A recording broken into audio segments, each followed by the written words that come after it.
We saw this intriguing speedrun floating around that captured our attention. In Mario Party Superstars, there's a category where you have to beat all 100 minigames against CPUs, set on the hardest difficulty. Hey, we're big fans of minigames in the Mario Party series. This speedrun sounds perfect for us. But you see, there's one big fat problem. It's a single player challenge. So, we devised a plan to make this challenge viable with 2 players. Joy-Cons. It's simple, really. Matt holds the left Joy-Con, controlling the movement and the L button, while Mike holds the right Joy-Con and is in charge of the R button and all of the other action inputs. There isn't a 2-player Joy-Con speedrun category for this run, so that means actually doing a speedrun is off the table. Besides, we wanted to chill, eat some snacks, drink a couple of beers. Instead of stressing out about the timer, the goal here is this. Can we beat all 100 minigames against master CPUs while the 2 of us control 1 character? Will we complete this challenge by sticking together as a team and overcome the many difficult tasks that await us? Or will everything go horribly wrong and we crash and burn and get pissed off at each other and not talk to each other for a week? Well, as twin brothers, that meant we had to put our twin telepathy to the ultimate test. And oh man, was it put to the test. Yes! No, go! Why are you so mad? I'm not even mad. No! It's so frustrating. Oh my god. Today's story starts off with the best minigame of all time. Mushroom Mix-Up. I move around, Mike jumps and ground pounds with egg. It should be easy. The moment the lady yells start, we got double cheese, looking like we were about to be served as a world famous pancake combo from IHOP. Right away, we learned that we needed to come up with a plan in order to survive. Our grand idea was to copy the computer's cheap ground pound strat to slow them down. However, after a few more mix-ups, our first communication error occurred. No! Well, this is gonna be a while. Matt was a tad too slow to move to the pink mushroom, but you could say that my thumb was a bit eager to ground pound our opponents. The mistakes kept piling on, getting squashed, more bad movements, early ground pounds, and a colorblind call out. Oh my god. Whoa. Colorblind! You're colorblind! I saw it for like a split second. Composed, we kept going, and our ground pound strat finally paid off. Hey, and it only took us close to 10 minutes. Yep. Good thing we weren't speedrunning. Speaking of which, we decided not to partake in a speedrun route, and instead, we played all the minigames in order. So next up was Bombs Away. I move, Mike jumps. You can still win even if any or all the computers survive the onslaught of bombs, which was the case here, though only 1 player can make it out alive, and Shy Guy says. Luckily for Matt and I, we're pretty good at this game. So good, in fact, you'd have plenty of time to indulge in your IHOP breakfast combo until your plate is licked clean. Together, we were laser focused on our L and R buttons, phasing out the other half of Shy Guy like we were pirates wearing an eye patch. Being careful not to get got by those sneaky little fake outs. Yeah, we're watching you, Shy Guy. I did mess up once, though. I'd be careful not to make fun of me because we can 1v1 right now, and Shy Guy says, right now. I never want to bet money on Crazy Cutters, though, because you could be sitting there with the most flawless design. Meanwhile, Wario's looks like a little 2-year-old drawing a picture for their mom on Mother's Day morning and snag the win. Looks awful. So Crazy Cutters was the first solo minigame that only utilizes the analog stick, meaning only 1 Joy-Con. Yeah, a slight problem with this 2-player challenge was that there were a lot of games that required only 1 player, although the player sitting out was still heavily involved. We'd carefully study the computer's movement, relay information and tips if one of us were struggling. This was a team effort no matter the conditions. So when we were so confident that we won in Tipsy-Turny, we got it. Alright. Wow. Boom, First try. Mario. Wait, Wario won?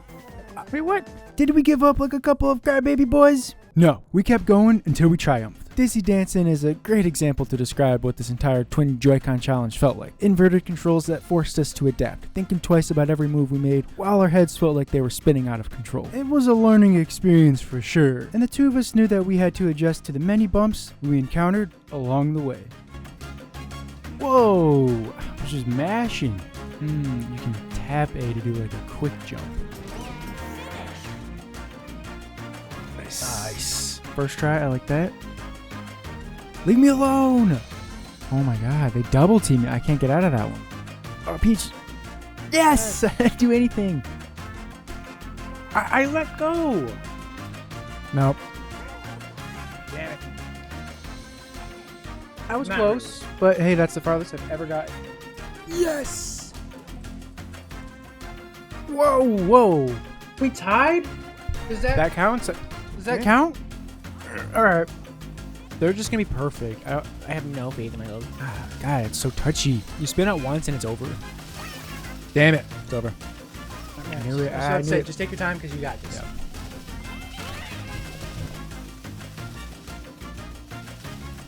Yes! With each game we overcame, we felt that we were slowly gaining a rhythm with this absurd playstyle. However, the lessons we learned so far were not enough to prepare us for the mental showdown in the next minigame, Bowser's Big Blast.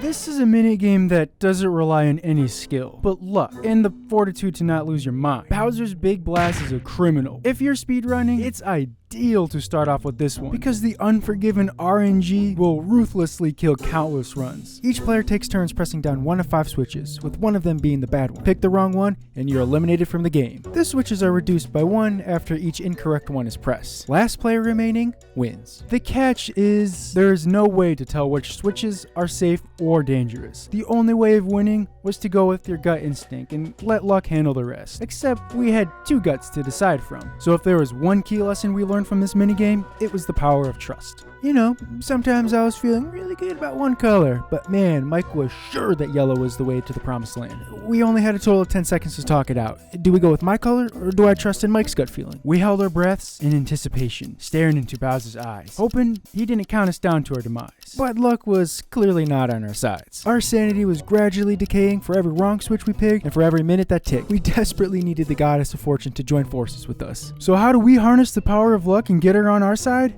Well, the answer was quite obvious, really. Pick green every single time. We called it Lucky Green.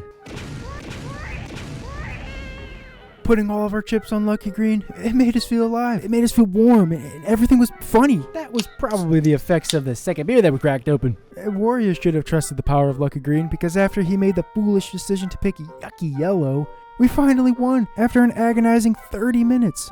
Yes! I was feeling that one. Yep, same here. I feel like our synergy was like the same in that. So we moved on to Roll Call, a game all about counting. This we probably shouldn't be drinking.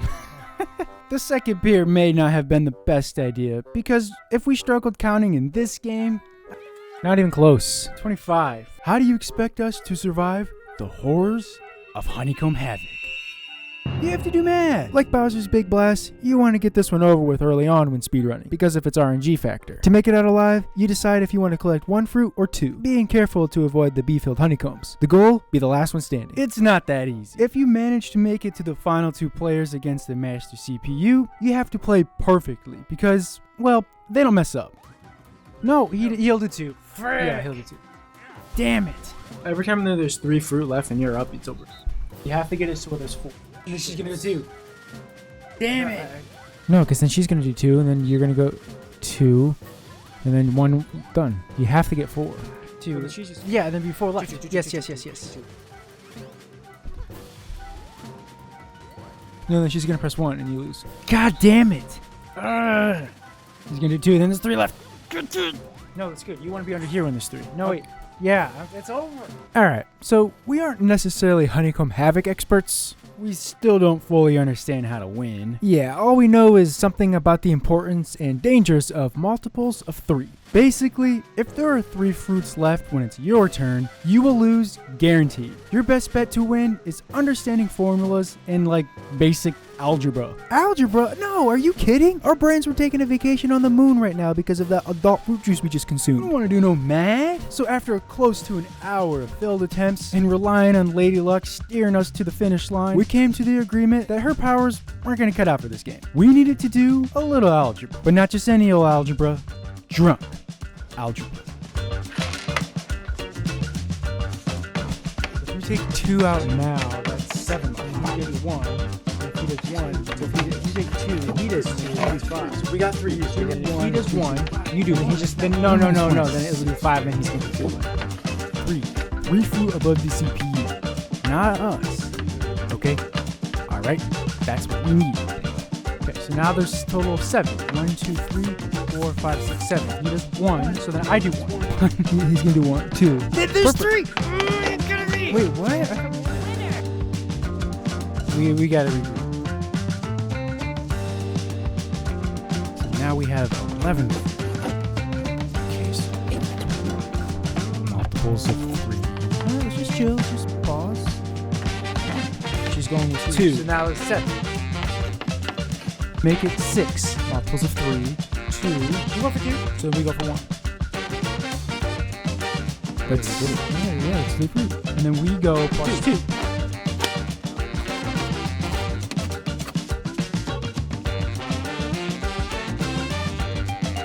Who would have ever thought that math would help us win in a Mario Party game? We were able to regain our composure by tackling some fun minigames that didn't require a whole lot of trouble. Or math. Although, Rockin' Raceway was a bit rocky. The two of us had to be perfectly in sync by pressing the L and R buttons simultaneously, being careful not to go too fast and deplete our stamina. It took a while to get down, but hey, we beat it on our 6th try. Hey, look at us. We got back on track with great teamwork and messy memory, where we both concentrated on 1 row apiece. A few solo games for me and Dinger Derby for Mike. We made it to Leaf Leap, a game that the two of us are pretty good at. Leaf Leap is all about having good hand-eye coordination. Matt has to hold the analog stick in the correct direction, while I press A at the right time. So our minds truly needed to merge together as one if we wanted to play as good as we do on our own. After getting a little taste of the controls on the how to play screen, we thought, hey, this doesn't seem that bad. And it wasn't. Did we get last place? Sure, but look on the bright side. We only made a couple of minor mistakes, and the computers weren't that far ahead of us. Give us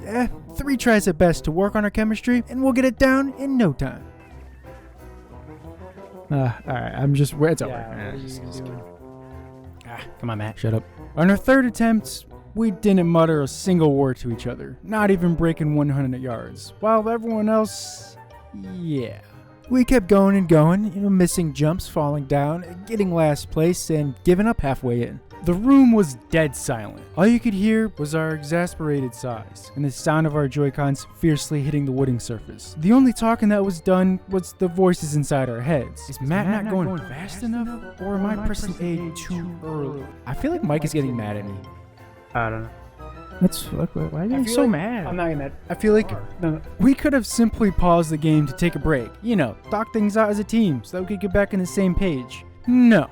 Instead, we let our stubbornness and the unsure tension between us rip apart our chemistry that we built over the course of the last few hours. 24 yards in the air, give up. More miscommunication, gave up again after a pathetic 57 yards while we witnessed the computers soar into space over 150 yards, a distance that almost seemed unreachable to us. This is the moment we sat there wondering, this challenge might be too hard for us.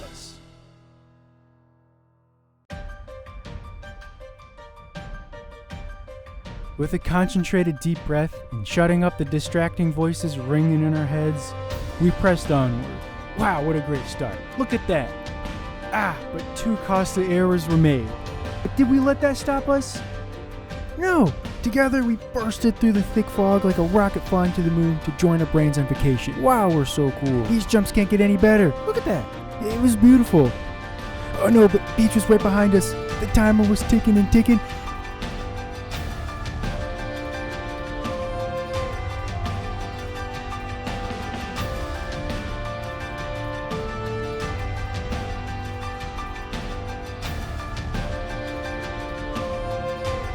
Yeah, we still have 70 more minigames to talk about. That slight tension in the air vanished, not because we tend to quickly get over heated situations between us, because we were happy to play a handful of minigames that reside in the top tiers. Except Bill Blasters, we were feeling pretty good again. Then we ran into a game called What Goes Up, which plays almost like Leaf Leap. There's a couple of differences to point out. Matt has to carefully maneuver Yoshi onto the moving paratroopas, and I can't immediately press A after we land since I have to pay attention to the Koopas floating above us. Otherwise, we'll bonk into them, causing us precious time. The question to be asked here, did Leaf Leap teach us anything at all?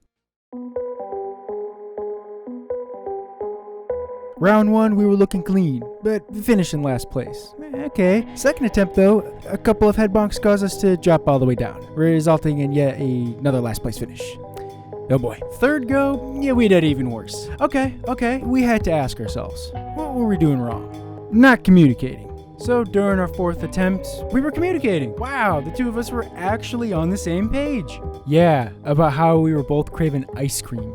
You know what I'm craving right now? What?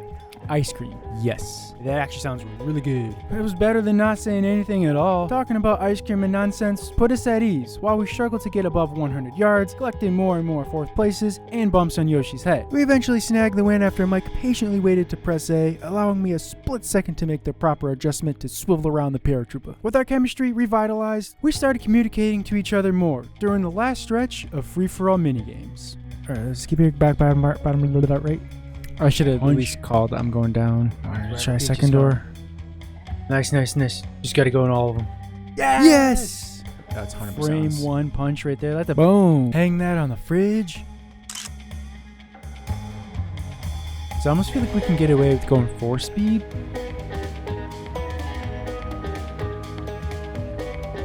Alright, that was easy. Yeah, trying to line it up with his horn. So we're doing Little cues. Well, we won won. time. Okay, so we're tied. we'll take it. I finished off the free-for-all minigames with a couple of Bowser minigames, and after a half a day and a brotherly friendship on the verge of collapsing, we completed 49 out of 100 games. So we whipped out a couple of bowls of ice cream for a boost of sugar and comfort, and continued on with our mission with 1 versus 3 minigames. Honestly, nothing too excited happened in this segment other than Mike's little meltdown and title toss. Meltdown? What are you talking about? I hate this game so much. I actually hate this game. It's the lag. I could not get the timing of these jumps down. And as Matt liked to say, yeah, we're early. Wait, you're always going way too early. Big jump. Damn it. Okay. Way too early. I really didn't have a major role here, just kind of barely moving a bit while relying on Mike to do all the heavy lifting. Even though there was a bit of salty aurora coming from Mike's direction, I tried my best to remain calm so that he wouldn't get annoyed at me being annoyed at him. In the end, everything was all good between us. Other than that slight fiasco, the other games weren't that bad due to our improved teamwork. Games like Archer Rival, Look Away, Boulder Ball, and Two Bit or Lose It required the two of us to formulate a game plan in order to bait the tricky computers because they just knew our every move before we made them. On top of our improved teamwork, we really felt that we were getting a good grasp with this whole sharing the Joy-Con thing. Though Pogo a Go-Go was a bit confusing. We played as the one in the middle and had to use L and R to turn the platform around, trying to make everyone fall into the holes. Something about the L and R back and forth stumped us. It was a lot of go. Ready? 3, 2, 1. Yeah, go. Alright, I'm gonna let go. Go. Alright, go. No, this is it.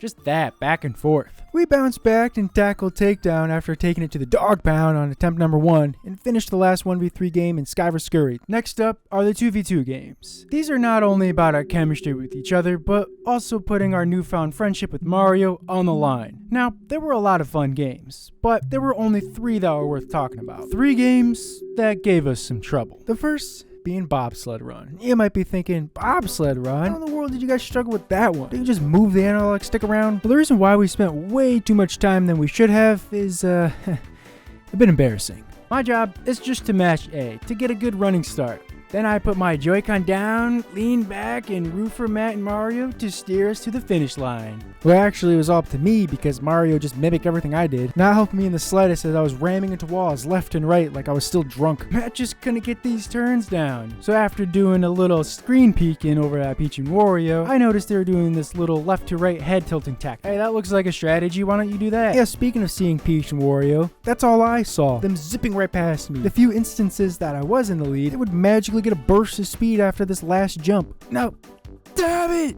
It's over. And they just look at that. Where did that momentum come from? Where did they get that speed? Damn, maybe the reason we kept losing was because I wasn't mashing A fast enough for a bigger lead? Or maybe, just maybe it was another issue. Are you holding up?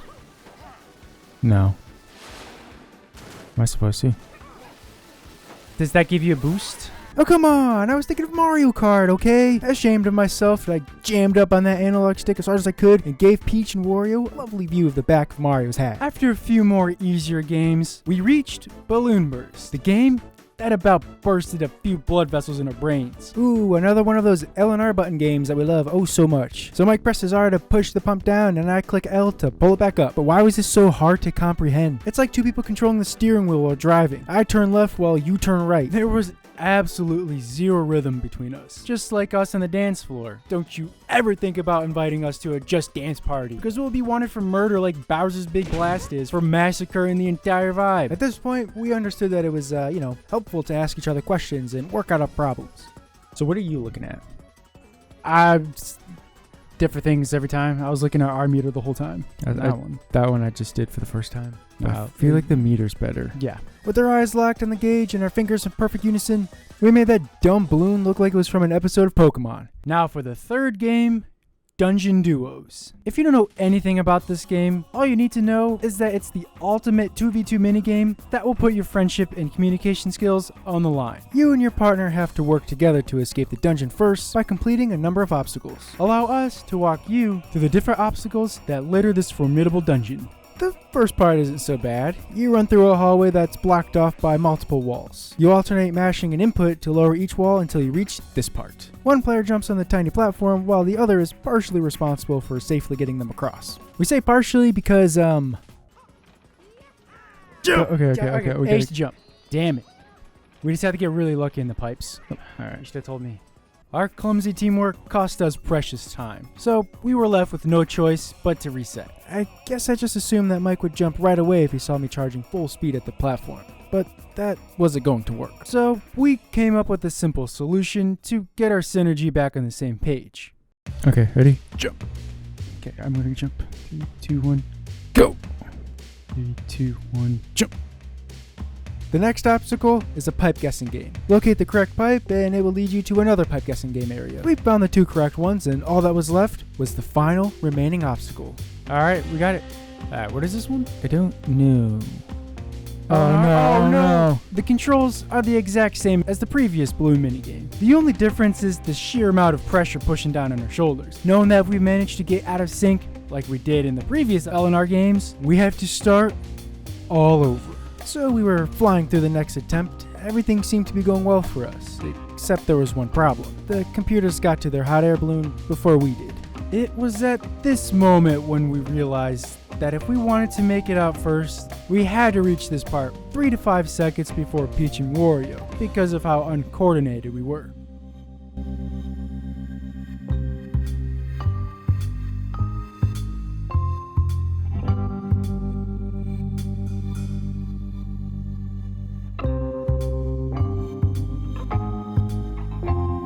Attempt after attempt, we were feeling exhausted and a deep hatred for balloons. But then, the run. We made it past the Hall of Walls with no sweat. We flawlessly timed our jumps, correctly guessed the pipes on the first try, giving us a huge 7-second head start. Go.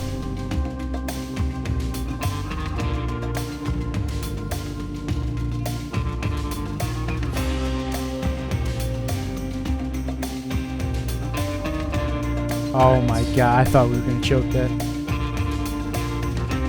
Yeah, not only should you not invite us to your Just Dance parties, don't invite us to any parties because we will pop every balloon in sight and then be wanted for murder and get thrown into this dungeon to serve our time because balloons have feelings. How about we save some time by skipping over these last 4 2v2 minigames?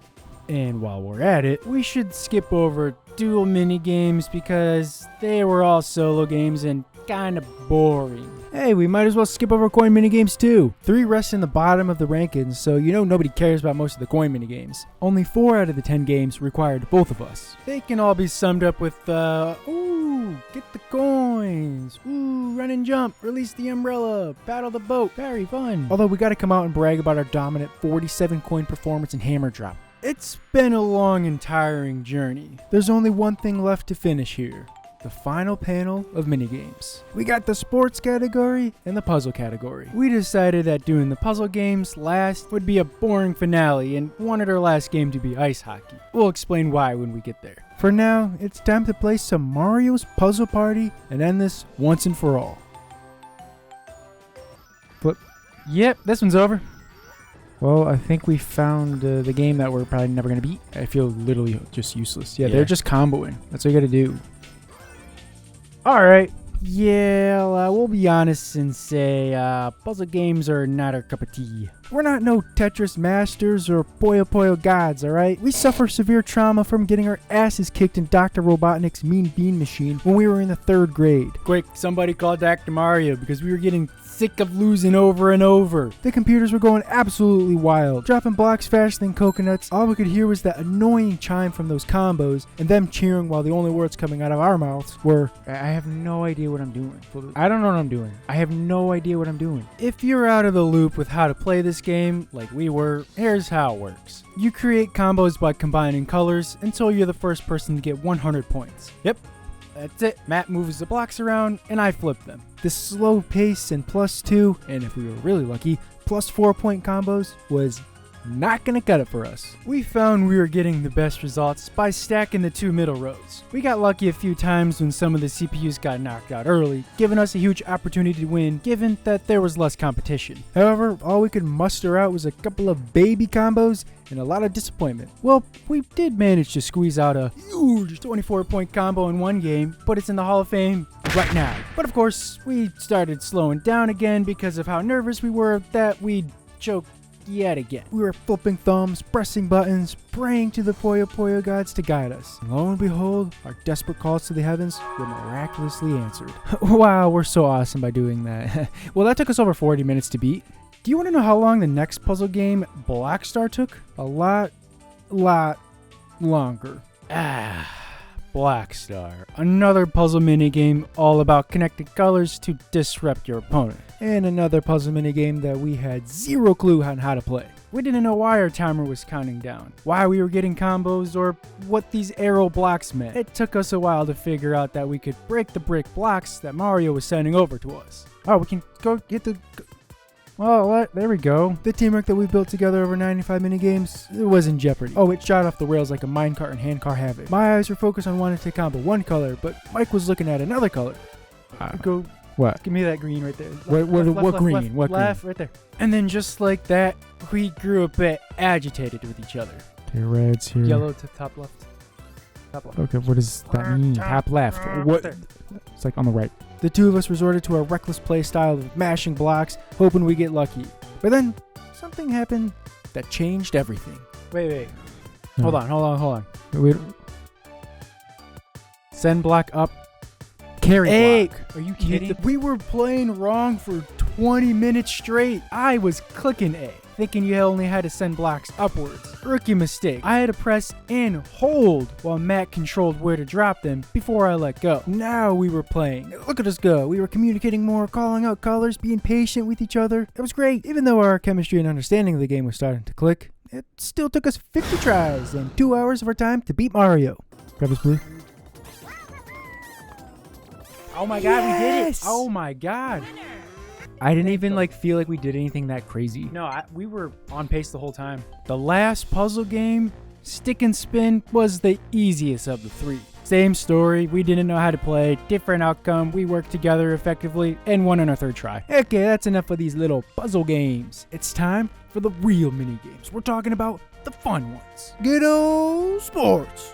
Volleyball took us over an hour and we were pissed off at Mario. Basically, the gist of our games went like this. Great start, bad finishes, blame Mario. Even though we hated him, he did win us the game in an intense showdown. He also got the game-winning kick in Shell Soccer to send us to the final game. So let's cut him some slack. After 99 long mini-games and a lot of ups and downs, we arrived at ice hockey. We wanted to play this one last because it's one of our all-time favorite mini-games. During the good old days of the early 2000s, we spent countless hours in the living room on our beanbag chair, just burying opponents into the graves.